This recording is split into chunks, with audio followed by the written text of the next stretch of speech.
You're listening to the Common Descent Podcast.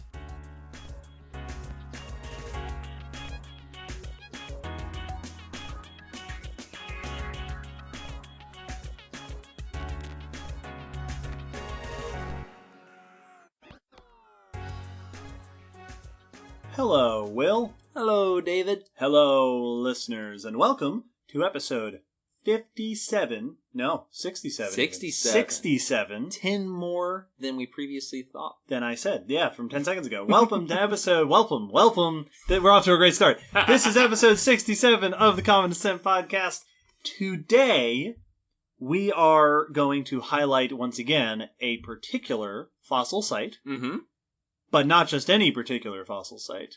The Brea Tar Pits. Yes. One of the most famous fossil sites. I'm sure someone out there could very convincingly argue that it is the most famous fossil site in the world. It's the only one I can think of off the top of my head that I have seen in multiple movies. Yep. Shows up all the time. The Brea Tar Pits are an astonishingly rich collection of fossil material from the late Pleistocene toward the end of the Ice Age. Not only are there tons of fossils in there, but they cover a range of ages that takes it right through the end of the Pleistocene, which means not only is it a rich source of learning about individual animals and plants and such, it's also a great place to look at how ecosystems changed over time. Yes. It's also a major tourist attraction because, unlike most fossil sites, it is in the middle of a huge city. Yeah, it's downtown. It's in Los Angeles on Wilshire Boulevard, right there. Wilshire? Someone in California is mad at me. And it's been around, actively excavated for more than a century. Which is insane. So it's just this wonderful, perfect storm set up for a world-famous fossil site. We're going to talk about how it got to be the way it is, a little bit of the history of human interaction and excavation on the site, and then we will talk about what sorts of things they find there, the lucky jerks, and what sorts of cool research you can do. This topic was also requested by two of our patrons, Brooke and Cheryl, and by Lizzie on Twitter. Thanks, everyone. Thanks for suggesting.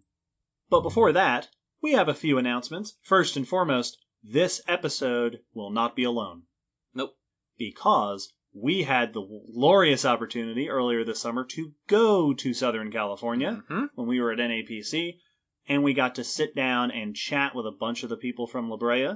So after this episode, as a companion to this episode, we will be releasing a little interview anthology of voices from La Brea, people we got to meet, people who work there. Yeah, it was a lot of fun getting to talk with a bunch of them. Yeah, so we talked with Dr. Emily Lindsay, who's curator there, and we talked to Dr. Maureen Belisi, who is a postdoc, and we talked to Sean Campbell, who's a preparator who came to visit us at the Great Fossil Site a while back, and more. So keep an eye out for that. Once you're done listening to this episode, go find it. It should be in the same place you found this. Yes. Hey, we have patrons, too. We do. And they give us money, and we really like them for it. We do. And indeed, if our patrons donate to us above a certain level, we will say their names on the podcast. We do. So this time, we welcome Tatum. Hi, Tatum. Thanks for joining us.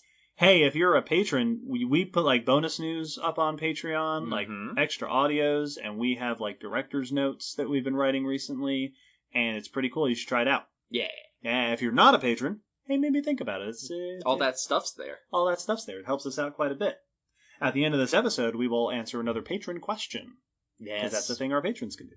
Hey, speaking of additional audios, we today, actually, earlier to this day that we are recording this on, we sat down with our friend Brian and recorded a guest appearance on A Touch of Grey. Yes. So we've mentioned them before. Our friends Sean and Brian at the Grey Fossil Site have been making a podcast, which is a historical and modern sort of behind-the-scenes look at the Grey Fossil Site. Yeah. And for a while, they've been talking about having us on to talk about our history at the site, and it finally happened. It was a lot of fun. It was great. We got to sit down with Brian. Sean was not there because Sean is falling apart.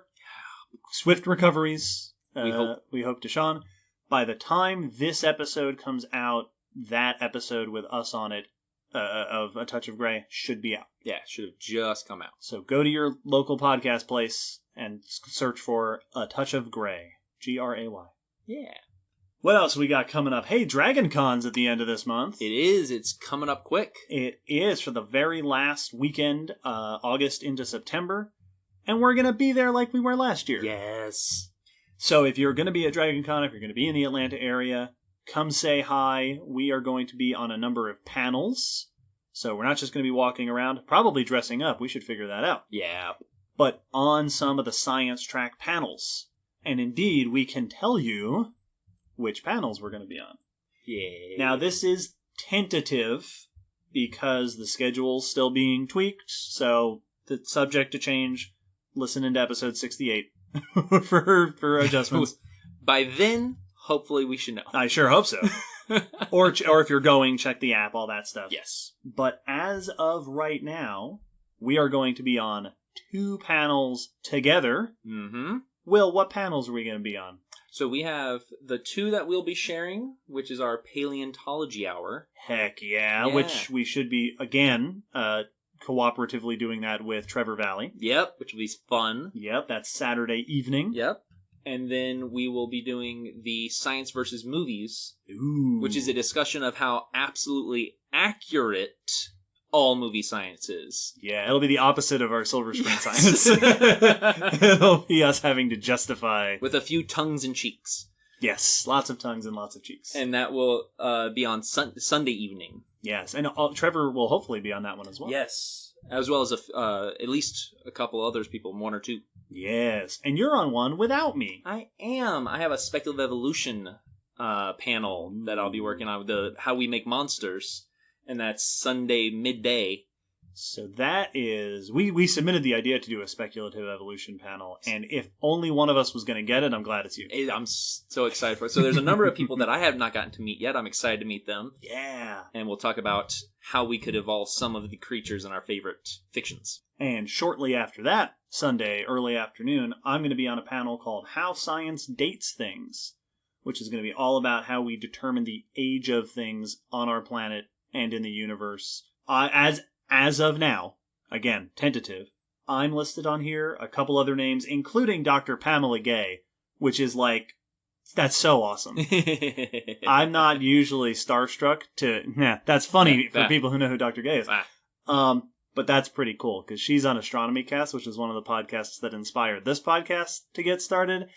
So I hope that doesn't change. I hope I get to sit next to Dr. Pamela Gay. Yes. That'd be awesome. So yeah, it's going to be awesome. If you're going to be near or in Dragon Con, come by and say hi. We're going to have a lot of fun. We're so excited. Are we going to go to the Fern Bank? Ooh, I don't know. We should go to the Fern Bank. Yes, I vote yes. We should. Okay. One other thing. Now, this is a little bit early to announce. There's a lot coming up before this, but you may recall that last year, in October, we did a special series about speculative evolution surrounding monsters, which we called spookulative evolution, and by we, I mean Will, or Spook-E, and you'll be thrilled to know it's happening again. Yep, it's in the works. Notes have been begun. So, when October comes around... keep your ears open. That's a lot of announcements. Yes. And I think we're done. Yep. Which all means of our announcements out of the way. It's time for news. News. Hey, every episode we talk about news. Will. My first news is about the Millennium Falcon. It did happen. It did exist a long time ago. Yep, but a little too far away. So we're talking about one more close by. Go on. There was a new specimen of small predator found in the Burgess Shale. Ooh. That has a similar shape to a spaceship and has therefore been connected to the Millennium Falcon. Because paleontologists are nerds. Because we're nerds. So this is research by Joseph Moyshuk and Jean-Bernard Caron published in the Proceedings of the Royal Society B. And the article we're linking to is by Joshua Sokol in Science Mag. And this is... so, Burgess Shale in Canadian Rockies, roughly 507 million years ago. Famous fossil site. Like the famous fossil site we're going to talk about in this episode. This is a little creature, about hand size, I think they said. Yeah. The carapace is about hand size. So that's actually fairly large for the Burgess shale. Yeah, that's decent. It would have been one of the larger creatures on the sediment bottom, they said. At the time, it was nicknamed the spaceship because of the shape of the carapace. It has this very swoop-backed profile to it. Sort of like a horseshoe crab. Very horseshoe crab-esque. Yeah. And they started finding hundreds of specimens of these little creatures. Wow. Unknown and evidently super numerous. They started looking into it, and they identified it, gave it a new classification of Cambrian Falcatus. And the Falcatus is for the Millennium Falcon. Nice. And they said it was to have some fun. Yeah, of course. This is interesting because typically you only find hard parts. And most of the specimens for this animal are only preserving hard parts, but they did find at least one very well preserved specimen that preserved the entire body. Oh, cool. And that gave them a really good look. And so the carapace has two eyes on either side and have these deep eye sockets, which they said is what gives it that spaceship look. And then it has a little short, soft body behind it with a bunch of little undulating swimming flaps. Oh. And then the mouth is where a lot of people have referenced its weirdness and uniqueness. Is it has this kind of circular mouth with tooth-like plates around it, and then these comb-like claws on either side of the mouth that could have been brought out like a basket. Interesting. And it's being interpreted as a predator. Oh, that's interesting. That would have been, from what they can see, scuffling around in the sediment. Yeah, for scooping stuff up. Mm-hmm. And this is...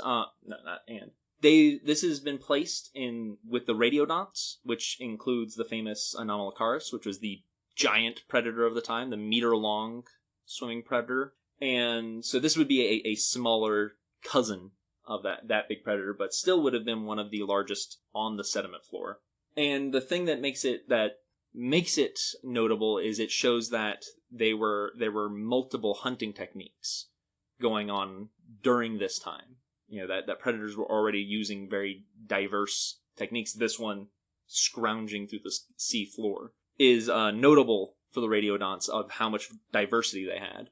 And one person in the article even noted that it's almost surprising that they were outcompeted, considering how well they had covered the niches. And then the final cool thing is they found a couple of, at least one area where they had dozens of separate carapace parts and claws, which seems to suggest that this organism would congregate for either huddling together for safety or reproduction, or to molt. Yeah, that was my thought. Yeah, to molt together, and we're leaving behind pieces of their carapace. Oh, that's pretty cool. Which would be interesting. And horseshoe crabs gather in these big conglomerations, so it might have been something like that, or crabs when they group together. There are crabs that group together for mass moltings. Yeah, well, strength in numbers while you're all squishy. Yep. If someone gets eaten, statistically, it's less likely to be you now. Yes. And so the exciting thing about this as well is there have been other specimens of these spaceships found that were either misidentified or unrecognized in museum collections, and even some similar ones noted in other sites around the world. So it seems like this or close cousins of it were very successful. It's always really fun to find a group of organisms that was super diverse and super widespread at times where the ecosystem was totally different. Yes. And then vanished nonetheless. Now, presumably in the case of this new creature, I assume that it went extinct because the hyperdrive never worked when it needed it to. Well, no, it's no matter how many times they fixed it. You would think that eventually... That's a cool find. Yeah, I like it. Nice. Well, my first news is also about creatures with carapaces. That's a segue. Turtles. This is an analysis of early turtles and a look at how the microscopic structure of the shells as shells were evolving into the shells as we know them today. Interesting. This is research by Rainer Schoch et al. In Scientific Reports, and we'll link to an article written on the PLOS Paleo blogs by John Tennant. So as we discussed in episode 60 about turtles, turtles got their start in the Triassic, and there are a bunch of famous transitional turtles that show a kind of confusing sequence of development of the various parts of the shell. Yes. This research took a particular look at 3 that we mentioned in that episode: Papocheles, Eorhynchocheles, and Odontocheles, all of which have some level of development of the plastron, the underside of the shell, but little to no carapace, the backside of the shell.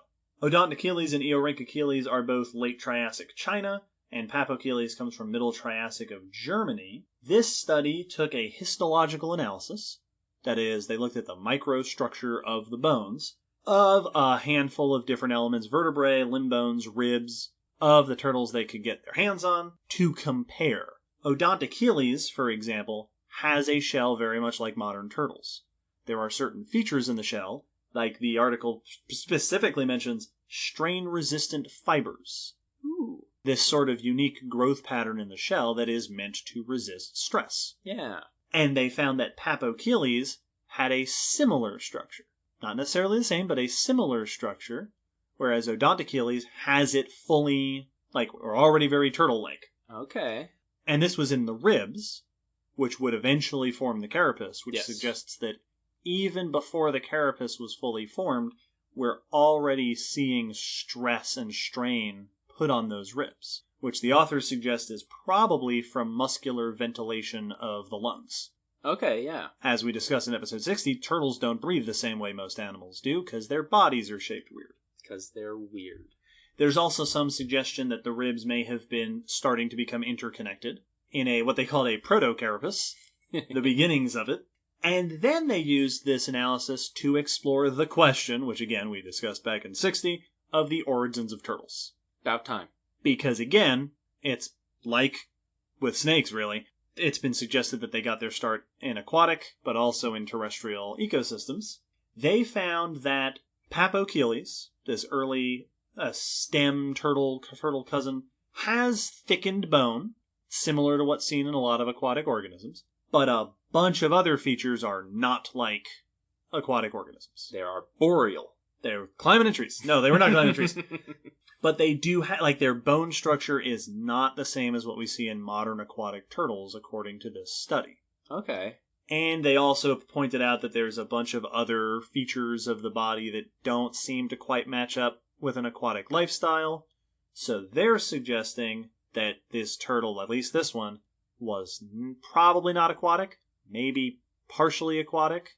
They favor the digging hypothesis, that the turtles got their start as burrowers with an expanded belly for stability while digging. Now, I can't say that without also saying that absolutely there are going to be researchers that don't agree with that. In fact, in John's article, he quotes another researcher saying, basically, while you compared the bone histology here with other aquatic reptiles, would be real cool to compare it with digging reptiles. Yes. To test that hypothesis. So there's more to come, but interesting insights into the bone structure of transitional turtles. That's a cool bit of evidence, and a cool clue for the fact that they were, if not already shellifying their belly, that their ribs were already starting to undergo some sort of similar stresses. Yeah. They were starting to... They were already adapting to the kinds of conditions the shell would later have to put up with. Which is really cool. It's also cool, if those stresses are not the same purposes that the shell serves now, because that's very evolution. Yes, very exaptation of them. I was doing one thing and then stumbled upon it working for another thing. Neat. I would love to see more of these studies into turtles, because that mystery of turtles is always exciting when we get a new little piece to it. Yeah, so you hear that, turtle researchers? Get on it. Yes. Steve? We're looking at you. Well, my next news is about mammals. Okay.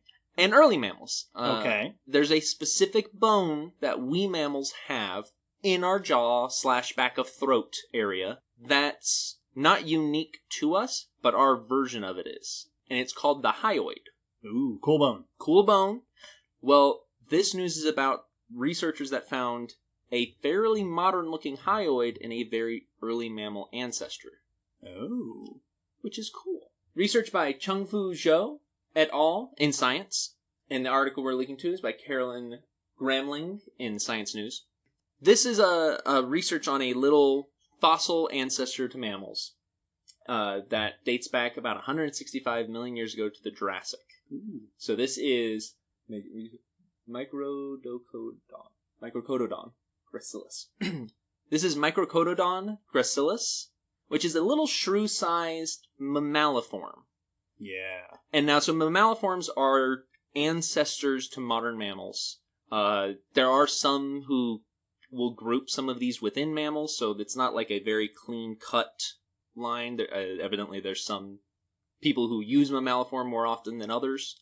But in this research, they're naming it a mammaliform. Right. For more, episode 47. Yes, go look at those.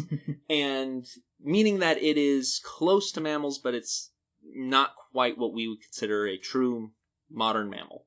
But it has a hyoid very similar to modern mammals. Ooh. They found a specimen with a well-preserved hyoid that looks basically, it's a little different. There's a couple of pieces here and there that are different, but it looks basically like the hyoids we all have and other mammals today have.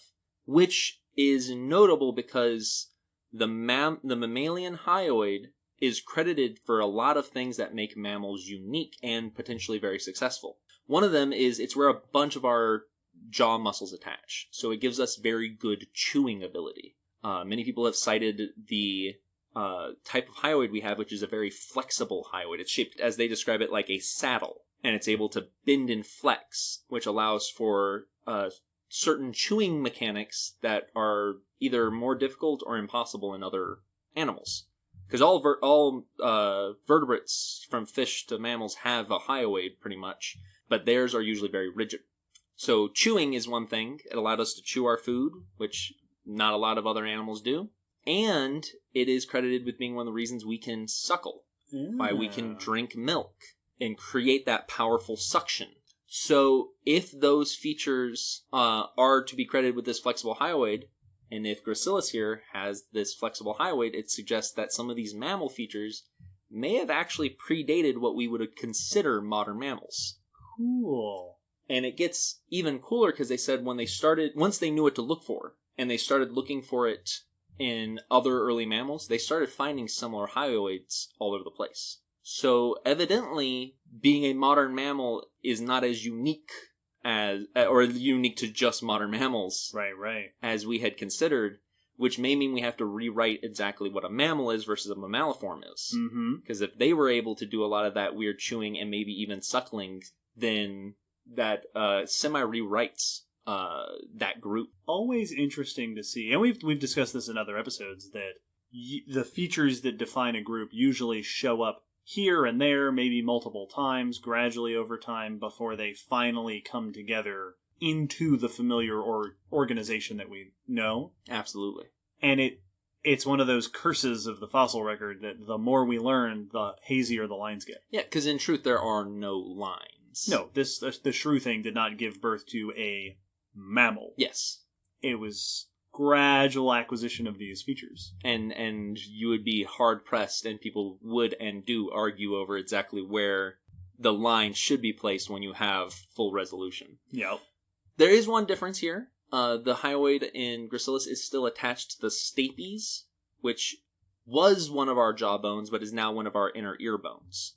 And so this was before, or at least not yet had the stapes separated from the jaw and become isolated in the inner ear to give us the high-tuned mammal hearing. That is another thing people have credited to being one of the successes or things that led to the success of mammals. So it's still a little different. There are significant changes that had to happen before it was truly our hyoid, but it's got a lot of interesting features we wouldn't expect to see in such an early mammaliform. Very cool. Yeah. Also, to get a little human-centric for a second, the particular shape and function of the hyoid in humans has been pointed to as potentially one of the things that allows us to speak Yes. like we do. And if it weren't for that, we wouldn't be coming to you, dear listeners, here on this podcast. We'd be using display signs. We'd be bop, bop, bop, making weird, simple noises. Hey, my next bit of news is also about mammals. Oh. But the most exciting thing in the news is an invertebrate. Intrigue. This is research on a new discovery of an ancient whale. Cool. But there's more. This is research by B.K. Ships et al. In the journal Royal Society Open Science, and I did not find a news bit about it. Ooh. But the actual paper is open access, so we'll post the paper itself on the blog, and if a new article is written about it, we'll post to that. Yay. Or maybe I'll just write one. Yay, open access. Hooray for open access, because then we can share the actual paper with you. And this one's pretty cool, actually. I like the way that they organize their papers there. Well done. So, hey, back in episode 41, we talked about whale evolution. We did. And Will taught us all about mysticetes, Yes. which are the baleen whales. Early baleen whales, before they developed their baleen and then other features that define the group today, had teeth. Yes. And there's been lots of research about what was exactly going on in the early evolution of the baleen whales, the mysticetes. This research presents a new genus and species of a stem mysticete, an early cousin of the baleen whales, named Borealodon osedax. Cool name. That species name there is a spoiler for what gets exciting at the end of this news bit. For all you Latin speakers. For everybody who knows about what osedax is. Stay tuned. It is from Washington State. It dates back to the Oligocene epoch, so not too long after whales sort of get their start, the heyday of what transitional whales. It's known from a partial skull, from which they were able to study its teeth and its inner ear. Ooh. The teeth are multicusped, which suggests, and the wear on the teeth suggests hunting in the whale, which makes sense. And the measurements of the inner ear indicate that it had low frequency hearing, which again is something that is important for baleen whales today. Indeed. And they found that it represents a new lineage of early toothed baleen whale ancestors. Cool. Which is all really cool. Another little complication to add to the story of whale evolution. But that's not why I chose this news article. No offense to the whale. But what caught my eye is that in the paper they described that on nearly every element, nearly every bone that they found of this fossil whale, they saw very, very tiny, like under 0.1 millimeters across, circular boreholes. Ooh. And the boreholes are what we see. Those kinds of boreholes are similar to what we see left behind by osedax bone worms.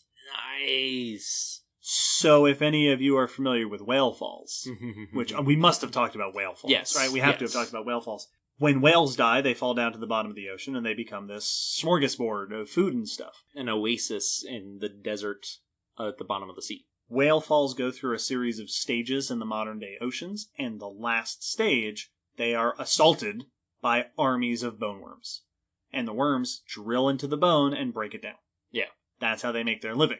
This is the first time a identified whale, so like has a species identification to it, has been found with bone worm holes in it. That's so cool. And they were also able to see that the outer surface of the bone, the cortical bone, has those holes. The internal structure, the cancellous bone, the spongy stuff, was severely damaged. So much so that it left the bones structurally unstable. Wow. Which was probably because the bone worms were in there eating it. Yeah. And messing the whole thing up. Which is a really cool little case study for how those bone worms are affecting the fossil record. Yes. And they also found a little tiny bivalve associated with one of the skull bones, which is similar to bivalves today that hang out around whale falls. Cool. It's a tradition that has been going on for a very long time. They also, there was reports of nearby shark teeth, although no direct evidence of scavenging. But all this together suggests that they had what is called a chemosymbiotic bivalve, and worms, which are characteristic of what is called the sulfophilic stage of a whale fall community. The last stage where they're, utilizing the sulfur and stuff that comes out of, that you can extract from these bones. Mm-hmm. Which makes this a likely fossilized whale fall specimen. That's awesome. Which is not the first time.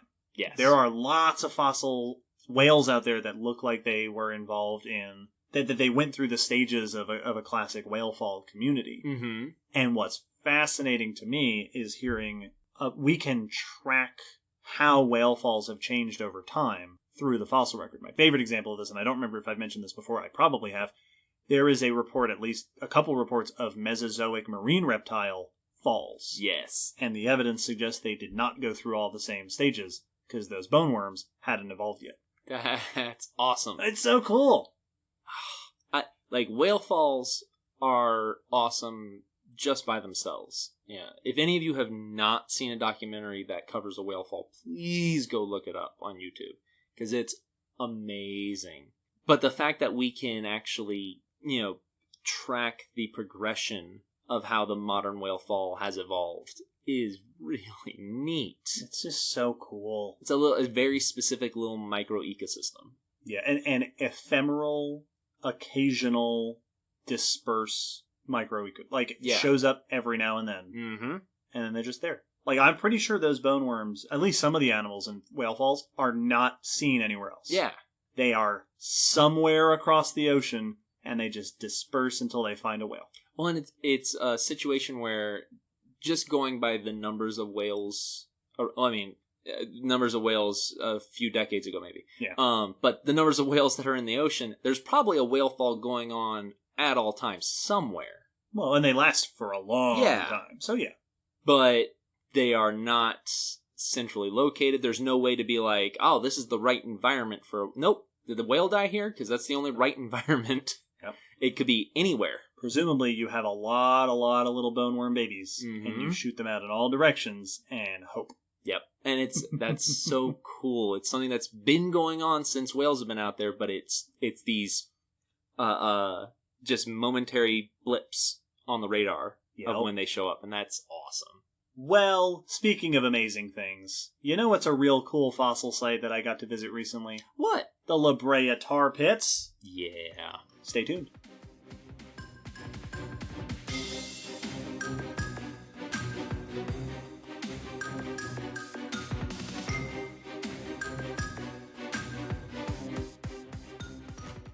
The Brea Tar Pits are located in Los Angeles, within the city. Yes. One of the biggest cities in North America, within Los Angeles.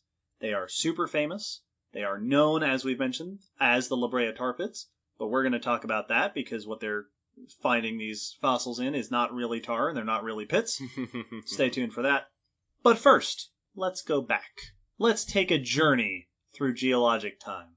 During the Miocene epoch, several million years ago, Los Angeles, the space where Los Angeles is now, was a deep marine basin.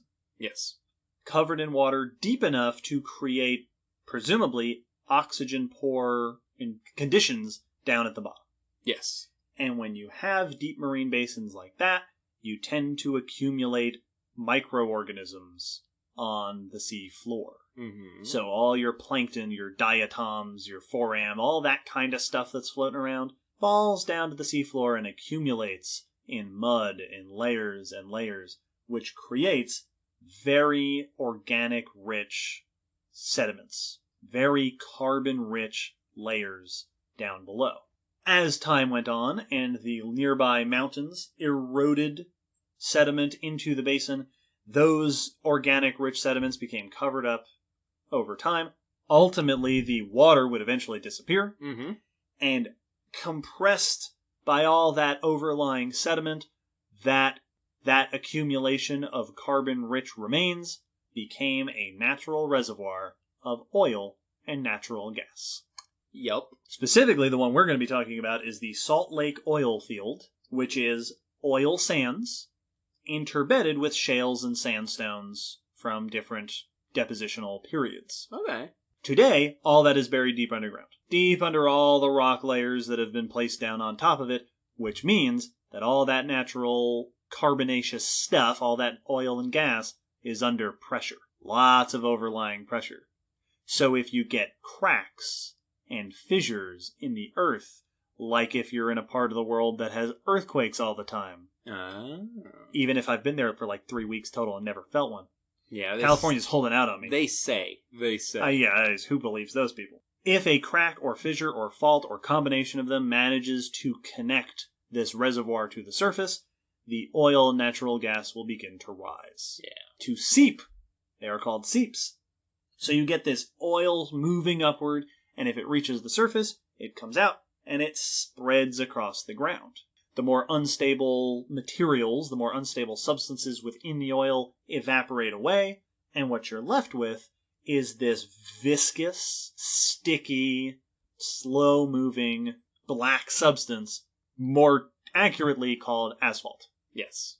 Tar, from what I've read, is usually reserved for goopy stuff, more fluid material. Very similar, but this very slow, sticky stuff is generally called asphalt, or bitumen. Oh. At Rancho La Brea, most of the upwelling, the seeping of this asphalt began happening between 100,000 and 50,000 years ago. So, late Pleistocene.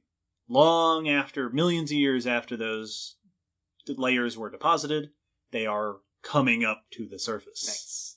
And indeed, they're still coming up today. Ooh. That area is an area of active asphalt seeping. New asphalt seeps form all the time. Seeps creeps. Seeps creeps. In fact, after earthquakes, they'll sometimes change their positions. Wow. That's terrifying. So the folks at La Brea were telling me when I was over there that, like, they're always keeping an ear out for, like... And while we were there, they were like, yeah, there was a new one that just started in some building down the street.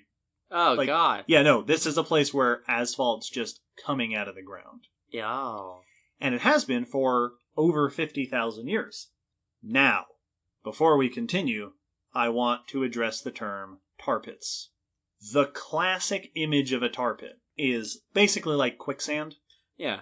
Like when you see it in movies and stuff, we picture it like black, gooey quicksand. Yeah, this is giant pool, this giant, like a pond of just bubbling tar and goo and all that stuff. In the movie Ice Age, there was the joke with the little, I thought they were Moeritherium or something. It didn't belong there. They were like trapped, stuck in this pool of tar. Playing Extinction, yep. But that's not really what it is most of the time. Because this asphalt will kind of seep up and spread out in a thin layer away from the original seep. So a lot of the time what you're really getting is this thin layer of molasses-like thick asphalt. That's maybe centimeters thick. Mm-hmm. It's not a pool. It's not, so when things get trapped in it, and they do, it's not that you're getting trapped, like you're not falling into a pool. Yeah. Papers that I read described it more like flypaper. Oh, okay. It's not that you stepped and your mammoth's legs sank 6 feet into this pool and now I can't get out. It's I stepped and now I can't pick my foot back up. Yeah. Because this is all sticky asphalt. So the image of animals walking over it, it's actually, because I always used to hear it's like, oh, it's a pool. And I'm like, well, stupid animals. Like, yeah, don't go in the pool. Well, that always used to confuse me when it was portrayed that way, we'll talk about this in more detail, but the whole idea is that one animal gets stuck and another comes to eat that animal, it gets stuck, and so on and so on. And there's always that part, it's like, how are they expecting to get to the animal that's stuck if it's in this pool of stuff? Right, are you swimming over to it? Yeah. That doesn't make any sense. It seems like if you were, you'd be getting stuck on the edge, and you'd just be able to eat the animal. Yeah, it was very confusing. But think of it like flypaper. Yes, which makes much more sense.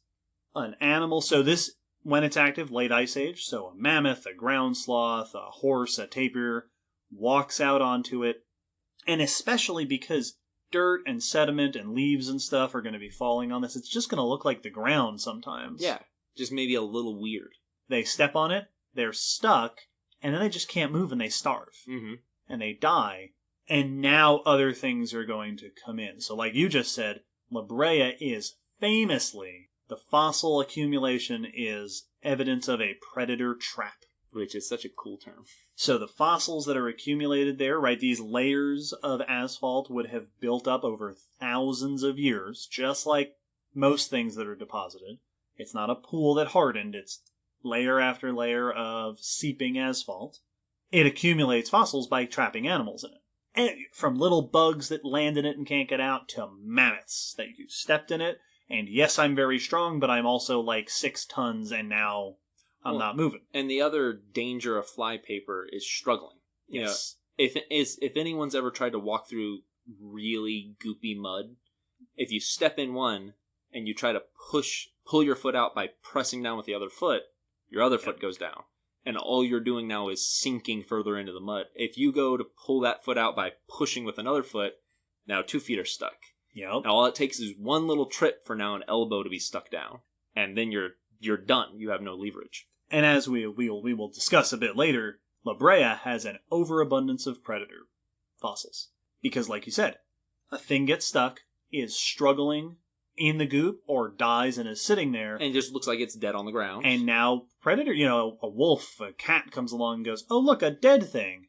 Food time, and they walk over and now they're stuck. Mm-hmm. In fact, one of the papers that I saw, or one of the sources I read, said that by looking at insects preserved alongside fossil remains, they can get a sense of how many stages of decay the animal went through while laying there. Yeah. And there's indications that, in some cases, large animals could have been laying on the surface for months. Yeah. Right? They're not sinking, they're just laying there, and anything that comes along is going to go, oh my goodness, look, there's a mammoth and like 17 dead wolves. This is great. Finally, things are going right for me. Yep. I think I'll stick around. So for thousands of years, this area of asphalt seeps is building up asphalt, collecting, trapping organisms, and creating these big deposits of fossil-rich, ancient Pleistocene, late Ice Age asphalt. Today, that area is Los Angeles. Yes. In fact, it is most of the famous tar pits are within a 23-acre area at Hancock Park on Wilshire Boulevard. Actual downtown LA. It was really funny when we took, at NAPC, I took a field trip out there. Mm-hmm. And I have been to many fossil sites. And usually the trip to a fossil site is like a couple of hours driving across the desert or driving up a mountain. This is the first time I have ever had to sit in traffic to get to the fossil site. Yeah. It was an hour and a half in Los Angeles traffic, and then we were at the fossil site. It's such a weird place. Oh, it's completely in the wrong spot. It's obviously not meant to be there. Most of the deposits at La Brea are within the top, several meters, 30, 40 feet of sediment. Underneath that, you're back in the ancient ocean sediments. But because this stuff is building up layer by layer over time, you're preserving this sequence from bottom to top across the late Pleistocene, collecting animals as you go. We'll talk about exactly what kind of animals and plants and microbes in a little bit. Like I said, the seeps are still active today. One of the reasons that we can say so assuredly how creatures and plants get stuck in it is that it's still happening. Yeah. So the people, again, I was talking to the folks at La Brea, and they were saying that, yeah, every now and then we will see like a bird or a squirrel that got stuck in the asphalt, and that's just where they are now. Yep. And they're dead, and they will become part of the deposit in the future. These days, there's also like soccer balls. Oh yeah, our Uber driver lost a shoe. Yeah, that's right. Our Uber driver said he lost a shoe. Because it's in a park now, and people are just walking around. Yep. Although the actual seeps are usually walled off. Yes. Like, you're not supposed to walk into them. More deposits are also found all the time, especially with construction that's going on. So we'll talk a little bit later. I'll mention one of the big projects they're doing now is called Project 23, which is this huge endeavor that got started because the next door Museum of Art was excavating the foundation for a big parking structure. Mm. And the way that Sean put it, Sean, who I talked to at La Brea, who you will hear on the bonus audio, if you dig around here, you're going to hit asphalt. Yeah. You're going to find fossil-filled asphalt. And indeed they did. So they started pulling asphalt out to look for fossils. So it is very much an active fossil site. Super rich. Researchers come in from all over the world. Just tons of specimens come out of this site. But we're not there yet. Thousands of years these asphalt seeps stuck around, and toward the end of those thousands of years, humans showed up. Yeah. Rancho La Brea has a long history of human interaction with these pits, with these deposits, these asphalt deposits. It's known that the asphalt seeps were used by Native Americans for glue and caulk, for building and fixing tools and stuff like that. Later on, when settlers moved in, they were known to use it for roofing materials, for construction material. It's a source of that's a resource. Oh, it's a natural glue. Yeah. Ultimately, by the 1870s, the land fell under the ownership of the Hancock family, which is where the name of the park comes from, and they used the area for mining asphalt and drilling for oil. Okay. So for a long time, the Tar Pits area was treated as a natural resource. Yes. All sorts of different peoples, from prehistoric peoples to modern peoples, were using it for that purpose. For a long time, people knew it would trap animals. Presumably they saw it happening. It was documented, at least back into the 1700s. Mm-hmm. Surely, it only took one person to step in it and then tell everybody else. Oh, I mean, it's only a matter of time before pets and things like that get stuck and people go find them. Yep. Someone says that they lost a shoe. But the first scientific documentation of fossils in the deposit was not until 1875, which sounds weird, but listen back to our history, like our episode 56 about the evolution of evolutionary thought. Mm-hmm. We didn't really come around to extinction until not super long before that time. Yeah. The report was by William Denton, and it was published by the Boston Society of Natural History. And it was the first time someone had said, hey, so in this asphalt, in these deposits, there's tons of bones. Mm-hmm. Tons of ancient bones. So that piqued people's interest in digging. In the early 1900s, excavations began in earnest. Early excavations were carried out by the University of California at Berkeley, the Southern California Academy of Sciences, and others, starting around 1906. So this is a time period to put this into perspective. Paleontology had reached the United States and North America by that time in earnest, right? All the Bone Wars stuff that we talked about in episode 58 had already happened. So this is a time still sort of in the early days of paleontology. I believe, if I remember correctly, at that time there were not really dinosaurs on display at museums yet. Yeah. This actually, 1906 is the year after T-Rex was first found, or at least first named. Notable early excavation projects included an endeavor by a school teacher named James Z. Gilbert in 1909, who got a lot of students involved, digging in the deposits. So that's something that hasn't really changed. Nice. And the collections that they amassed became some of the first specimens in the Los Angeles County Museum, which back then was science and art, all different topics rolled into one, which has since expanded.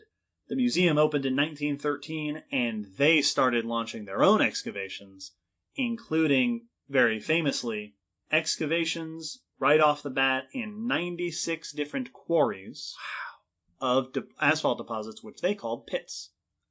Like we do at Gray. There you go. Each area is a pit. Many of these pits are still visible today. They very cleverly named them Pits 1, 2, 3, 4, 5, and so on. One of the most famous pits is Pit 91. More of that in a second. Early excavations at La Brea are full of classic early paleontology types of anecdotes. Mm-hmm. They were not doing a great job. There was lots of flooding and there were lots of cave-ins because this was still relatively early on in our understanding of how to dig for stuff. We were learning. They used to scrub the bones. So these bones are black or brown, right? They're coming out of the asphalt. They're still covered in this sticky asphalt stuff. When I was there, they were describing how they'll prep the bones, and sometimes you'll crack open a little concretion and oil will come out. Yeah. Like, it's still sticky, it's still fluid, it's still asphalt. Mm-hmm. And it's just such a weird thing to have to work with. Yeah. And there have been all sorts of ways that people have tried over the years to go, okay, how do we get this stuff off the bone? And how often do we want to? Mm-hmm. Because I was talking with some of the preparators about how sometimes you don't want to get it off the bone because that's what's preserving the bone. Yes. So it's this real weird substance to have to work with. Famously, one of the first attempts that the early excavators tried was scrubbing the bones with heated kerosene. And so there's all sorts of great stories about their kerosene lighting on fire. Yep. And that's what it does. Sean Campbell, when he was giving his talk at the fossil site several weeks ago, told a story about how sometimes they'd have these fires going, I think to keep the kerosene heated or whatever they needed fires for. And when you needed to refresh the fire, you need more fuel. And the asphalt, that's what it is, right? That stuff will burn. Yeah. So they'd just throw fossils onto the fire.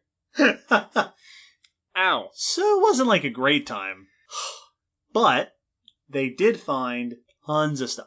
Back in those early excavations, they identified around 300 species of plants and animals. They were mostly focused back then on megafauna. Yeah. Mammoths, mastodons, saber-toothed cats, horses, bison, the big exciting things. Which is the case with most fossil sites. Most of the time, early fossil excavations were all about big stuff. Yeah, big and exciting. The deposit also became the type locality, the reference locality, for the Rancho La Brean land mammal age. Yeah. So this is something I don't think we've talked a lot about on the podcast, but whenever we talk about geologic ages, we're using the periods, epochs, eras, eons, the Cretaceous period of the Mesozoic era of the Phanerozoic eon. But different parts of the world also have specific timescales that go along with them.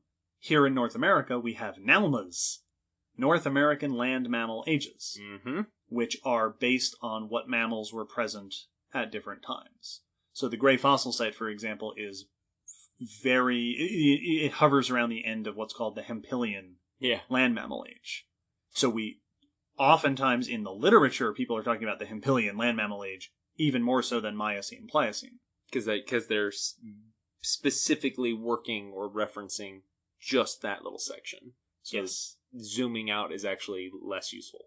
And one of the latest NALMAs, land mammal ages, is called the Rancho La Brean. And it's named after this site.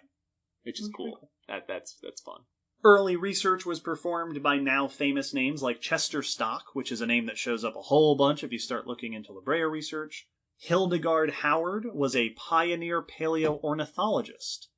In fact, I saw, it might have been on their website where they identified her as the first dedicated paleoornithologist. Cool. Studying fossil birds. Because, as we will discuss later, La Brea is loaded with birds. Which makes so much sense. So many birds. More recently, in the 60s, more modern excavations got kicked off. Specifically, of note, excavations in Pit 91. Pit 91? Pit 91 is pretty exciting. I've heard about that one. Pit 91 is exciting because it's still open today. Nice. You can go up, you can see they're still excavating in it. Excavation started back in 1969, which means this is a pit that has been excavated for 50 years. Wow. And when they reopened it, when they started up again in the 60s into the 70s, they were being much more meticulous. They started documenting the position of fossils. They were gridding out their deposits like we do at Gray, like a lot of fossil sites do. And they specifically started looking for micromaterial. Aha! Sifting and screening for the smallest fossil remains. My favorite stuff. Yeah. And they started finding plant seeds and stuff, and insects and mollusks, and, snakes and frogs, and all sorts of little things. Excavations in Pit 91 doubled the number of known species from La Brea. Awesome. These days there are beyond 600 species known at the site. That's really cool. If you go by La Brea today, so these days, La Brea has sort of shifted hands over the years. For a while, it was part of the Page Museum. So if you were there, several years ago, it would have been the Page Museum. Now the name has changed. They are the La Brea Tar Pits Museum. Nice. Or I think it's the La Brea Tar Pits and Museum. And they're affiliated or part of, I think they're part of the Los Angeles County Museum of Natural History. So it's kind of shifted around. But when you walk in, there are big signs that say La Brea Tar Pits and Museum, and there are these awesome saber-toothed cat statues. And then the building has this beautiful carved mural on it. And you're in a park. And you can walk all around the park where there are asphalt seeps. That's cool. And in some of them, people are digging. So when I was there over this summer, I got to peek in where Sean and Laura, who are names you will hear in the next little bit. Not Sean and Laura. I was about to say. Not like the Sean and Laura. Not the great fossil site Sean and Laura, the La Brea Tar Pits. The La Brea Tar Pits Sean and Laura. It's like that episode of Recess where all the kids are just the same at the other school. It's like that. Yeah. Their Sean is not at all like our Sean. Our Sean is very unique. Their Laura is a little bit like our Laura. They're both delightful people. So they were working on Project 23, which meant that they were excavating out of boxes. More on that later.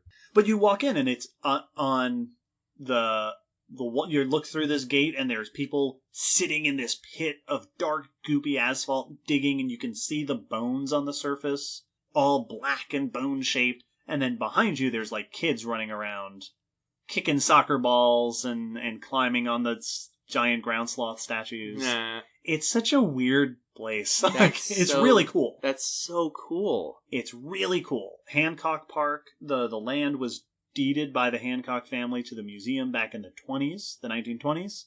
So now it's, all under the excavations are all run by the museum. Researchers come in from all over the world to study these fossil deposits. It's just an incredibly unique locality. Neat. Inside the museum, there's a prep lab. There are collections. Oh my goodness, the collections. And all these displays. So it's like the Gray Fossil Site, not to keep mentioning the Gray Fossil Site, but like the Gray Fossil Site, the museum's on site. You can see where they dig. You can see where they work on the fossils. It's just that they've been doing it for more than a century. Yep. So it's just this incredible, there's a history to the museum itself. Yeah, like a notable, long-lasting. We are still creating ours. Yes.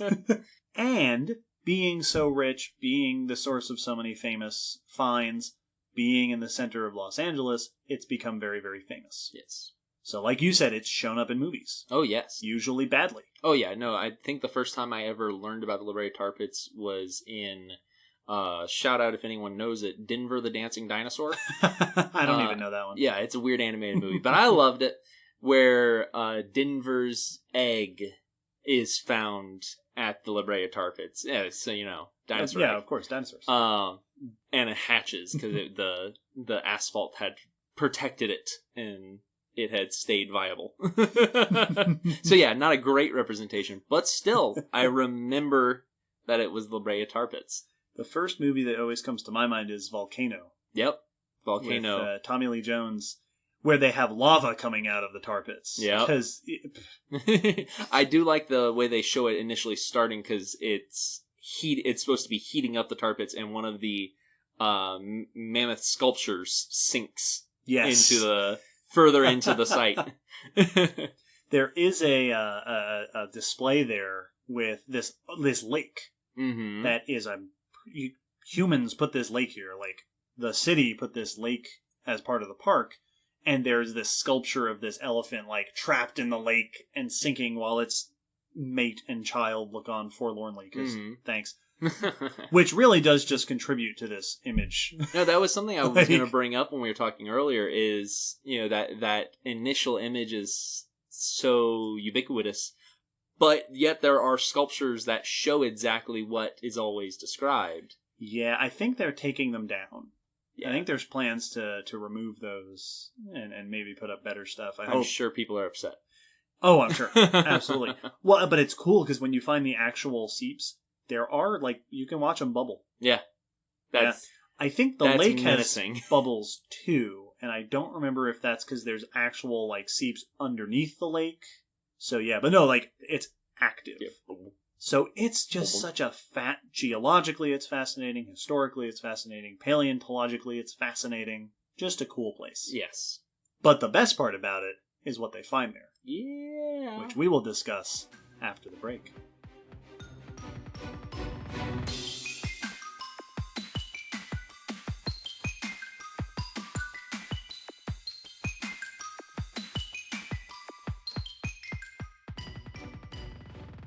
The Brea Tar Pits are possibly the world's best source of information for ecosystems and environments at the end of the Pleistocene epoch.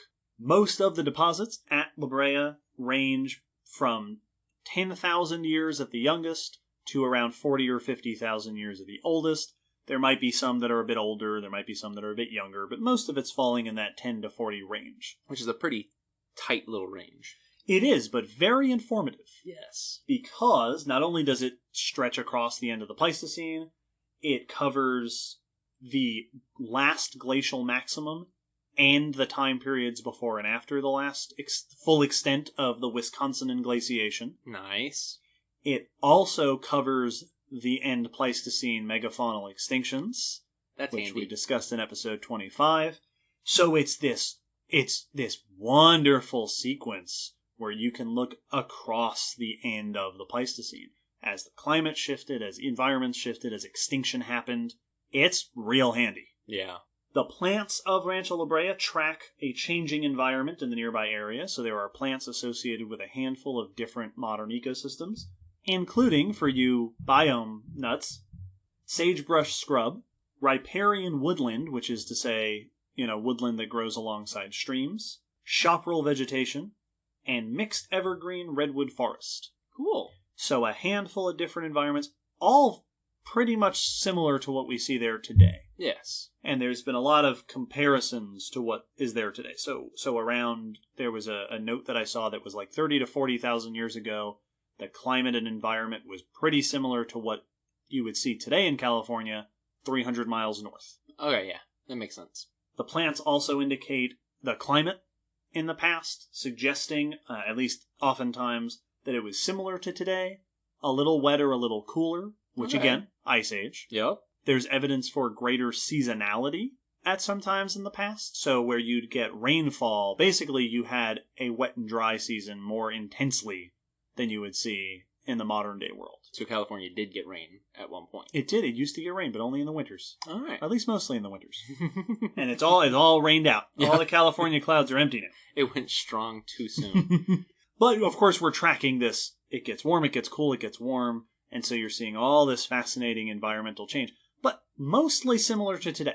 Right? A little bit temperature's difference, but the actual environments are going to be very similar to what we have today. This was only several thousand years ago. Yes. Well, tens of thousands. The latest deposits, typically around 10,000, is also around the time that humans start spreading around the world. Modern civilizations start spreading around the world. Yes. Humans have already shown up in North America. The Pleistocene ends and megafauna go extinct. So this brings us right up to that edge. All of this information comes out of the plants and animals that have been amassed in the collections at La Brea. I got to walk through these collections. My goodness. Just drawers on drawers on, we walked down, Dr. Emily Lindsay walked us down this narrow path in between two big, long shelves with just boxes of specimens, the fossils of these, like I said, beautiful brown-black fossils. And we walked, and I looked to my side, and the boxes said, Saber-toothed cats. And we walked, and we walked, and we walked, and I looked to the side, and the boxes said Saber-toothed cats. And we kept walking. It's like, when does it end? And then we turned a corner, and it was elephants all the way down. There are around 650 species identified at the La Brea Tar Pits, which is a crazy number. Yes. For comparison, at Gray, we have about 200. Which is already ridiculous. That's a chunk. That's a huge amount. A couple weeks ago, at the Gray Fossil Site, we cataloged our 27,000th specimen at the Gray fossil site. 27,000. 27. What a number. Can you even imagine a number bigger than that? I can't. But on my notes here, I have one. The last census of the La Brea collections was in 1992. So it's a little out of date. And they counted 3.5 million specimens. Well, okay. 3.5. It's just so... Because you've been digging for 100 years in one of the best fossil sites in the world. Absolutely. And there's constant excavation. There has not been much time throughout that history where you weren't having some level of excavation. Mm-hmm. Like, it's just... You could get lost in these collections and only ever see bison for the rest of your life. Yeah. Well, and you have such easy access. You know, we have easy access with Gray, you know, being in a little town and in the backyard of the museum, but they are in downtown. Yeah. So you have constant attention and access. And probably, and I don't actually know this, I don't want to presume, but I would think a decent stream of funding and support, because it's a big tourist attraction. Yes. It's like it's sort of a local pride thing. So yeah, they're just so fortunate. Most of the species they have identified at the Gray fossil site, about 90%, are still living species. Cool. Which you don't often think of in a fossil site. Mm-hmm. Oh, extinct things. No, most of this is modern animals just in different places, different climate. Yeah, modern animals have been leaving fossils just as well as everything else that's extinct. Yep. So they find the remains of coyotes, mountain lions, brown bears, black bears, bats and shrews and raccoons, foxes, bobcats, jaguars, Nice. tapirs, snakes and fish and amphibians and all sorts of... Most of this is just familiar stuff. Mm-hmm. To go into some more detail, just to throw out some numbers to brag on the La Brea folks, around 60 species of mammals have been identified from the La Brea Tar Pits, including a lot of Ice Age megafauna. So in addition to the stuff that we still have today, they have mammoths and mastodons, giant ground sloths, lots of bison of a couple different species, camels and llamas, like lots of big animals, a lot of extinct big animals. Yeah. Like I said before, birds. There are about 140 species of birds identified at La Brea, of which only about 20 are extinct. Again, mostly modern. The bird collection I found cited at about 250,000 specimens of just birds. Wow. Reptiles, they have turtles. They have several species of lizards. They have about a dozen or so species of snakes. Woohoo! Mm-hmm. And in fact, I think it was their website that I read that said the most common snake is the garter snake, Thamnophis. Oh, okay, there you go. Which is interesting because that is probably also the most common snake at Gray. Yeah. Yeah. But then again, they're everywhere. They're very common today. Garter snakes are pretty successful. Yeah, they're doing a good job. It's those mating balls. They have frogs and salamanders in the tar pits. They have fish. And there are tons of invertebrates. Nice. Clams and snails and scorpions and spiders, millipedes, around 25 different families of insects. So just dragonflies and beetles and more and more and more. Oh, that is awesome. It's pretty cool. And the tar. Oh, I see what I did. The asphalt. Mm-hmm. You see, oh, they got me. The asphalt is great at preserving that. Preserving this fine detail in these tiny organisms. Yeah. Speaking of fine detail in tiny organisms, plants. Woo! Great fossil record of plants at La Brea. More than 150 species, represented by wood and leaves and seeds and pollen. That makes sense. Which is just this... It's a whole ecosystem. We talked in the Gray Fossil Site episode that it's so rare to get a whole ecosystem represented at a fossil site. La Brea gives you a whole ecosystem. Yeah.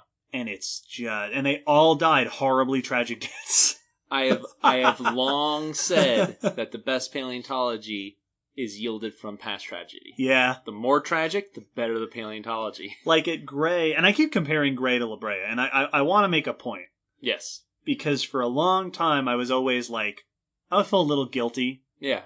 Comparing Gray to La Brea, like I'm trying to ride the coattails. Yes. It's like, oh no, we're like them too. When we were there, the one of the people who was giving us a tour, and I don't remember who it was that said this. I wish that I did. I heard, we were talking to them, said that when people ask them if there are other fossil sites similar to La Brea, they mention us. Yeah. And that's like getting a reply to your tweet from Senpai like Mark noticed me. Hamill. Yeah, exactly. Yeah, right. Senpai noticed me. Yes. So yes, we have been noticed. and that's what I tell people all the time when they other fossil sites come up or people ask about like, well, are people making a big deal about this? Because this seems like when they're at Gray, I'm like, well, I'm sure down the line La Brea has a similarly awesome deposit, but they've been there for a very long time. So when we catch up, we can be their other coast cousin. Yes. So hopefully give us someday. 100 years. Yes. Yeah, we'll get there. We'll get there. We got to start eating right. And it's not just how many species and how many specimens. It's just the sheer volume of representation of animals and plants at the site. The most common large herbivore at La Brea is Bison antiquus, which is an extinct bison. There are at least 300 individuals. Wow. Identified, like MNI. So I think we've talked before about minimum number of individuals. Yes. That is, if you found 300 left femora or right tibiae, you have at least 300 of this thing. You can confirm those all came from different animals unless you had a 6-limbed bison. Yes. So they have classified over 300 by now. For comparison, at Gray, we brag about our tapirs. Oh, yeah. Which the number that I have gotten the curators to agree on is at least 100 to 150. Yes. La Brea's got 3 times that in bison. And that's nothing. If you got the most obnoxious display at the La Brea Museum, and by obnoxious, I mean it's so cool. It's amazing. I'm but so jealous. It is very, very unfair. Just, I think it was around the corner, or maybe it was down the hall from the where you look into the prep lab. There is a wall with 400 dire wolf skulls. Not 400, 400 skulls. I asked while I was there how many direwolf individuals they have, and the number I was given, if I remember correctly, was around 4,000 individual direwolves. That's a big pack. Yeah, so it was a herd. It was a herd of direwolves. It's the direwolf migration. They are the most common. I want to say, I've heard, most common large animal. I don't know if I would go so far as to say they are the most common animal, because you've got snails and clams and stuff. Yeah. But definitely the most common mammal. Yeah. Definitely the most common large animal. And shortly behind them, at, if I remember right, I was told like 3,000, is Smilodon. Saber-toothed cats. That must be, I think I said this, I wish I was taking notes while I was talking to people more often. I think I said that's gotta be more Smilodon than have been found anywhere else combined. Yeah. That's insane. Thousands of these. Do you remember earlier when we talked about it being a predator trap? Yes. It was really good at it. You're getting ahead of me. The third most common, notice this trend, are coyotes, which I did not get a number for. And I saw it noted in an article that I read that even the animals that are present in relatively low abundance are still impressive. Yeah. For example, only about 1% of the remains at Rancho La Brea are Arctodus, the giant short-faced bear. They do have giant short-faced bears. 1%, I don't remember what the 1% meant. That might maybe 1% of mammals. I don't know what it was. But a small percent are Arctodus, and it's still the best Arctodus site in the world. Ha! They're just showing off. And at this point, you may have noticed the trend that Will just pointed out. There are way too many carnivores. Yes. Way too many. If you think of an ecosystem today, herbivores always will outnumber your carnivores. I think of Africa. There are hundreds of zebras and antelope and wildebeest and a handful of lions and leopards and stuff. Oh, absolutely. Because it needs to be. Yeah, if your predators ever outnumber your herbivores, your ecosystem collapses and both of those groups die. Yeah, you're going to have a bad time. Yeah, it doesn't work that way. And a lot of fossil sites reflect that. Mm-hmm. Right? Gray reflects that. A lot of sites, we have carnivores, but they're rare. At La Brea, there is a 9-to-1 ratio of predators to prey. Wow. 9-1. And this has been explained by what you just pointed out. It's a predator trap. California was terrifying. This is just dire wolves coming out of the wall. Up to your knees. Up to your direwolf skulls. It was like that scene in what was it? Man of Steel, where he's sinking through the human skulls. This is direwolf skulls, and mammoths were sinking in them. No, because, like we said before, giant ground sloth steps on the asphalt, is trapped and scared, and lets out pathetic prey noises. Yep. And predators come in to get it. Or delicious prey smells. And then it dies, and now it's a carcass, and predators come in to get it. And so you would just continuously get these predator accumulations. Which means a really interesting scenario where, once again to compare to Gray, things are falling into the water and dying there, or dying and falling into the water. So it's just like, oops. Right. Yeah. You lived here, you died here. And every now and then one of you slips in or drowned, and now you're in the water. But here it's the prey, the herbivores, are completely accidentally stumbling upon.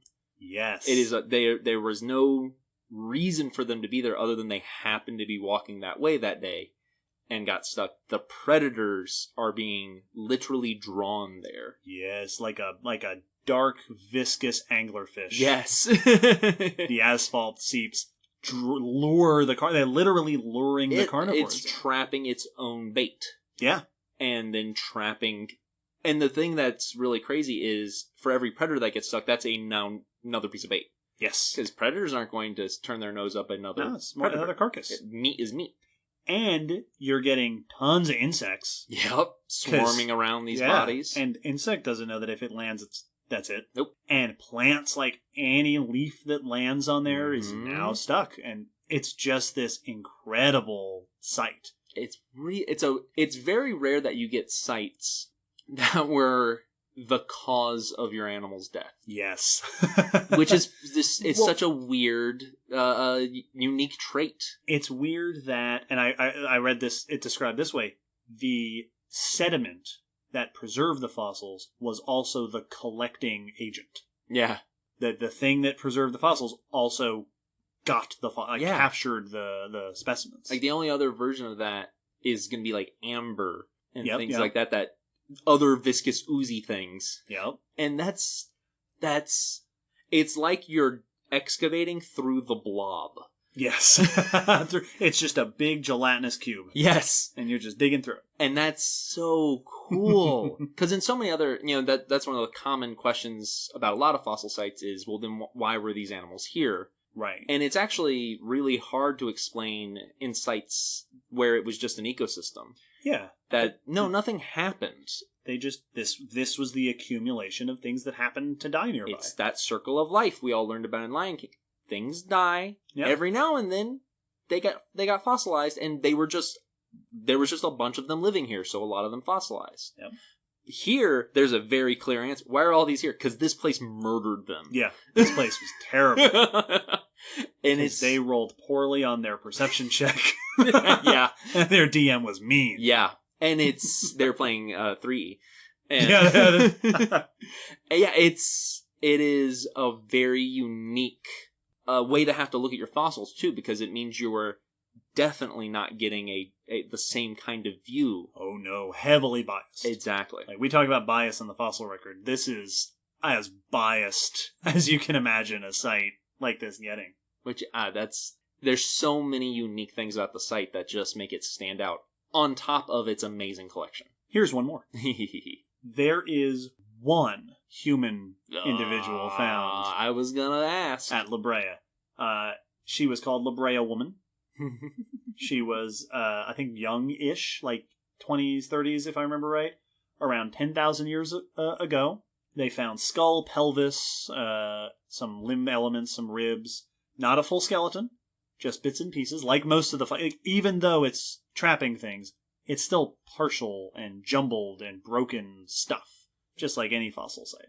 Most fossil sites. Just the one human, though. Right at the end of the sort of activity or the major time period covered by most of the deposits. There have also been somewhere around 100 artifacts identified. Oh. So cultural artifacts, all younger than the 10,000 years old. Mm-hmm. So within the last 10 millennia. There's no good word for 10,000. People were around. Yeah. Leaving stuff, losing shoes and things. I was about to say, it was generations upon generations of people going, ew, and poking it with whatever thing they had with them. Yeah. And then going, oh, it got stuck. Oh my goodness, and everyone freaking out. And, did you throw my pot into the asphalt? So it's also an archaeological site. Nice. Which is pretty cool. Nice. One of the rare instances where those get to overlap in the same area. That's always cool. So La Brea preserves this incredible ecosystem, this wonderful history of environments, and that leads into just a bunch of really cool research. Yeah. Lots of work is ongoing at La Brea. Like I said, Pit 91 is still open and visible to the public. It's been excavated since the 19-teens, which is so cool. Project 23 I mentioned, so this is what I got to see them working on when I was over there. During the art museum parking structure construction, they came across asphalt deposits. Yes. But they couldn't, it was a salvage operation. It wasn't, you can't just dig here, like we actually have to get a job done. It's usually the issue of when a construction site is also the discovery of fossils, is now you have competing interests. Yes. We want to finish our job, we want the fossils. So what they did was, so at a lot of fossil sites you will jacket a fossil. Yes. You'll say, oh, there's a Triceratops skull. Surround all that sediment in a big plaster jacket, pull it out, we'll deal with the sediment later. We'll dig it out later. Yeah, in controlled setting. They did that kind of with the asphalt. They pulled out 23, hence the name, giant crates. They built crates around the deposits. So you'd have this like conical accumulation of asphalt in this, old depression that had built up with asphalt inside of it. And that's your deposit. That's your pit. Mm-hmm. They boxed the pit. So they just crated the entire deposit and shipped it back to the museum. They are digging in crates. Like, you walk up to where they're doing Project 23 stuff, and it's just a big shipping crate. And then there's little steps, and you walk up and you peek inside, and there's people, and they're digging through asphalt. It's so weird. You get an hour in the box. Yes, in the chokey. So they're still excavating. You go by, you can see this stuff actively happening. Research is ongoing, and there's just so much cool stuff you can learn there. Like we said, you can study environmental change and climate change and extinction. It's a great place for studying paleobotany. Yeah. Because you get a lot of good 3D preservation of seeds and stuff. It's a really geologically interesting area. So you can study the geology of asphalt seeps and the tectonic activity, how that affects the area. Archaeological evidence, there's archaeologists who go there, not only to study ancient history, but historians. Like, recent history of people using and mining and drilling for all this stuff. There is some research that has been done there about how microbes interact with the asphalt. Because there are there are microbes, and I think at least one type of insect that live in it. What? They live in it. Ew. Yeah. So that's cool. And I think that people had mentioned that that might be useful for, how you clean up oil spills. Yeah, exactly. And stuff. Microbes like thriving on the asphalt. Mm-hmm. And there's all sorts of research that goes on there into how to prep fossils that are preserved in asphalt. Oh yeah, I bet. Because it's a huge pain. The way that they tend to do it often is they soak it. So they'll get a bone that's covered in asphalt, they'll soak it in, for those of you who are curious about the solvent, N-propyl bromide. Okay.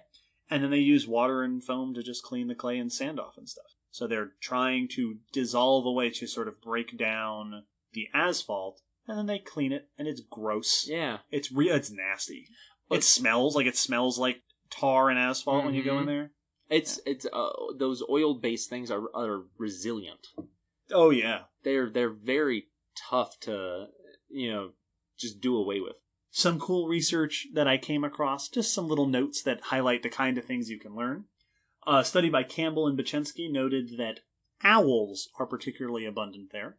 Where? Even more so than scavengers, which indicates that they were getting trapped while hunting, like the big mammal predators were. Interesting. There was a study by Brannick et al. That looked at how direwolves changed over the course of the period there. And they found that they were smaller when it was colder and got bigger during warmer times. Weird. So their body size shifted with the climate. Oh, weird. There have been tons of really cool pathology studies from La Brea because you're preserving so many things. Statistically, you're going to get some injured individuals. Indeed. One study identified I think it was looking at the femur of a timber wolf that was injured enough that the researchers were like, this wolf probably wasn't using this leg. Oh, wow. This was probably a 3-legged wolf. How cool. That's awesome. One of their more famous finds that they're working on these days is Zed, one of the most complete Columbian mammoths out there. It's an 80% complete Columbian mammoth. Also thought to have died from injuries after a mating scuffle. Like a conflict over mates. The same volume that included a lot of these studies also had the study I referenced back in episode 53 about bacula. Yeah. We talked about, this was the Adam Hartstone Rose paper about direwolf bacula. Hey, if you don't remember what bacula are, those are the penis bones. Yep. In this case, it was direwolves because skulls aren't the only thing they found 400 of. And it was a super cool study about like how often do you get to look at a whole population of bacula for a bone that is hard to find in general. Yeah, that's ridiculous. And animals that are hard to find in general. Yeah, it's so cool. And another cool bit of news. This is an extra bit of news from the news because a study about La Brea just came out. Oh, just recently. So hey, an extra bit of news. Larissa DeSantis et al. In Current Biology looked at 700 plus teeth from La Brea of both herbivores and carnivores to examine the wear on the teeth, microwear, and isotopes to interpret diet. Nice. And they used enamel, which is different from previous research that has done this on collagen. So enamel is a substance that's thought to be more reliable for isotope study, is less likely to be changed during fossilization. And they were specifically trying to ask, so where are the carnivores hunting? Yeah. Because previous research indicated that all the big carnivores were hunting in the open areas. Mm-hmm. But their research clearly indicated something different. Ooh. That the canids, the wolves and coyotes, were hunting prey that was eating food that grows in more open environments. And the cats, saber-toothed American lion, which they have there, cougars, were hunting in the forests. Oh, that's cool. Which makes sense, because cats are ambush hunters and dogs tend to be chasers. Yeah. I think it's so easy to, when you think big cats, your brain so quickly goes to lions. Yes, which are weird big cats. Yeah, they're weird. And not many people understand that they're weird because they're so famous. Yes. And good movies get made about them. So they are out in the open and they're working as a group, but that's not the case with most cats. Most cats work like your house cat, just big. Yep. And so that's really cool. They also were able to look at how this pattern shifted after the megafaunal extinction. Oh. Because dire wolves disappeared. Yeah. And saber-toothed cats and American lions disappeared. After the end Pleistocene, they found that coyotes became more forest hunters and were shifting to more carcass eating. Interesting. And they suggest that it might be that their versatility was what allowed, at least in part, what allowed them to survive when other carnivores disappeared. Because they're so wily. Because they're wily. Because they had rockets and stuff. And it's just fascinating to be able to get that level of resolution from a fossil site. That's that sort of slow progression that you're getting to see by having such a huge collection is unheard of in almost every other category and area. It's really awesome. And I love the fact that they can do true population studies. Yes. Like, a lot of times when we do population studies with other fossils, there has to be some adjustment or estimation made for the fact that you only have a small percentage. Right. And yes, you still only have a small percentage, even at La Brea, you do not have all the direwolves that lived in California. Right. But you probably have a pretty decent comparable collection to what it would be easy to catch, even if you were doing a modern study on wolves. And that study looked at 700 teeth. Yeah, exactly. Could you go catch 700 wolves to do a similar study? That would not be easy. So they actually have a really good case for doing population studies, and that's awesome. It's pretty cool. One other thing that La Brea is really cool about in terms of research is that it is not the only asphalt fossil site. Whee! There are others in California. There are others in Peru and Ecuador and Trinidad and Venezuela and Cuba and Iran and Angola and Azerbaijan. There are asphalt seep fossil sites all over the world. Because there's been microbes all over the world, and those are going to get squished into asphalt. Absolutely. So La Brea is a great reference to help people learn how asphalt sites work and compare to others. Some seem to work like La Brea. Mm-hmm. Talara in Peru has tens of thousands of specimens dominated by carnivores. Awesome. Other sites are not like that. Some of the other asphalt sites are not full of overabundant carnivores. Some don't preserve insects and plants very well. In some places it looks like asphalt was present, but it wasn't the primary collector of specimens. So not all asphalt deposits are going to be the same. Yeah. So La Brea is a great place to start. Yes. To learn about this phenomenon, but there's more to be learned. Interesting. It makes me wonder what must have been happening differently for stuff to preserve in such different ways. Yeah. I can't think of the answer right off, and that's cool. Yeah. Oh, I love things I don't know the answers to. Oh, yes. That's how science starts. Yeah. The greatest discoveries, in fact, every discovery in the world starts with the words, I don't know. Mm-hmm. So that's La Brea. It's kind of a cool place. It's a really cool place. They're all right. And there's so many neat dynamics that they can look into. You talking about the single human was found immediately raised the question for me of whether humans were less common because we would be scared off from a field of death rather than attracted to it. And if the similar would be true for any herbivores. Smelling dead bison probably doesn't do anything to make a bison want to go that direction. Humans also would be able to do what most animals could not do and tell other people. Yes. Be like, hey, wait a minute. I see a pattern here. I'm going to go tell everybody. Don't walk over here. Or for the first near stuck. Because, there had to have been animals that almost got stuck. And, if you got one foot in on the edge of the site, you might be able to pull it out. But would there be the ability to then warn the rest of your herd? Right. If you're a mammoth, maybe. Yeah, for mammoths, maybe. And for humans, definitely. Yes. Which would then make sense that we're not wandering into them as often. Yeah. Humans also didn't show up until the very end of the deposits here. So absolutely. There's a bias against human finds. There's so much more. Go to Los Angeles. Yeah. There's information on the website. We'll post information on the blog with lots of links, which will include links to the website because there's all sorts of cool stuff. While we were in Southern California, in the Los Angeles area, we got to sit down with a bunch of people from La Brea. Yeah. Like I said, when you're done here, look on your podcast list and there will be a bonus episode, The Voices of La Brea, and we will talk to the curators and researchers and some of the students who worked there over the summer. Check that out. It's your opportunity to hear some voices that aren't ours. From some cool people. And before we wrap it up, we have a patron question. Yay! Hey, if you're a patron of a certain level, you get to submit questions and we'll answer them on the podcast for everybody to hear. Like so. Like this question from Brittany, our patron, who writes, do you have any fun or interesting reading recommendations for those with an interest in paleontology? Good question. Indeed.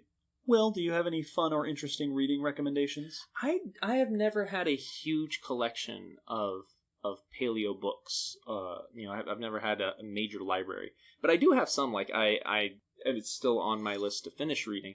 But Your Inner Fish is a famous one. I was going to say that one. Yeah, that's a famous one. It's so good. Mm-hmm. It's such a wonderful introduction and overview. Your Inner Fish by Neil Shubin. Yes, and so that's a really great one. I have one since we've done a paleo art episode that is one of my favorites, and it is Dinosaur Art. Right now, Will is leaning away from the table to read the name on his bookshelf. Edited by Stephen White. And that's just a beautiful collection of paleo arts. Some really amazing ones. So like it just visually it's fun. But it also describes a lot of the information behind each art piece. I mean, what are the animals there? What's the science and the information that's trying to be portrayed by the images? And it's a good book.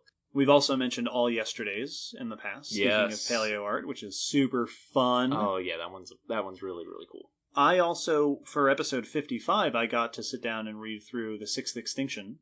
Yeah. Which was really fascinating look at conservation paleobiology and extinction paleontology, which was fun, and it written for the general public. I also recently read Stephen Bersati's released lately book, The Rise and Fall of the Dinosaurs, which I quite liked. Nice. It was, again, written for sort of a general audience, and it takes you on the path of the people studying fossils and how that links us to what we learned in the past. Cool. Which was really cool. If you're into slightly older books, more of a sort of a historical thing, Walter Alvarez wrote a book called T-Rex and the Crater of Doom. Oh, yeah. Which is about how he and colleagues discovered the end Cretaceous extinction. That's so cool. Which is real cool. I think I listened to it on audiobook several years ago. And it's such a cool, like, you get to hear from a person who helped make one of the biggest paleontological discoveries. It's real neat. So that's a real fun book. Awesome. Yeah, there's a lot of good stuff out there. If you're wanting something a little more outside of books on the science, there's a fun series that I'm sure people have heard of. Most people have heard of because it was very, very popular, but it's kind of fallen out of the way since they haven't made new ones. Dinotopia was one of the books I loved as a kid. Oh, yeah. And helped me really get into a lot of these things. Dinotopia. Yeah, I used to read Dinotopia. It's a fiction, and it's about an island where prehistoric animals survived, but alongside people. And so society and civilization developed alongside dinosaurs. And it's awesome. I love the imagination there. And they make a point to show a lot of weird dinosaurs. Yeah, they do a good job of, here's a diversity. Yeah, like they have Cryolophosaurus in one of them and stuff like that. Cool. So lots of different dinosaurs, not just the three big famous ones. I'll also shout out, this isn't reading material, but there is a recently developed YouTube series called Eons. Yes. From the same people who make SciShow and the related series. Eons is super cool. Oh, yeah. And it's videos about events and important things in the history of our planet. Well, very similar topics to what we cover, but in compacted videos with images to go along with it. And we got to meet two of the hosts at NAPC. And they're cool. We got to meet Callie and Blake. Mm-hmm. And they're real cool. They're a lot of fun. They're a lot of fun. So, yeah. And I mean, there's other stuff. Oh, there's tons and tons. There's tons. So we'll think of all the other good suggestions as soon as we stop recording. Which we're going to do. Indeed. Now, thank you all for listening. Thank you, Brittany, for your suggestion. Yeah. Thank you to the people who requested this episode. Thank you to all of you for listening, to our patrons as always. Everyone, go check out the blog post. We'll put links and photos as usual. These times, some of the photos have been taken by me because I was there. We release episodes every fortnight. Episode 68 will be coming out in a couple of weeks. Check it out. We're going to be at Dragon Con. Shortly after 68 comes out. right after 68, we're going to Dragon Con. It's an exciting time. As always, if there's something you want to hear, some topic you want us to talk about, some question you have, find us. Twitter, Facebook, all the social medias, email, etc. And that's it. That's it, everyone. Thanks for listening to this really awesome site. Sign-off phrase. Bye-bye.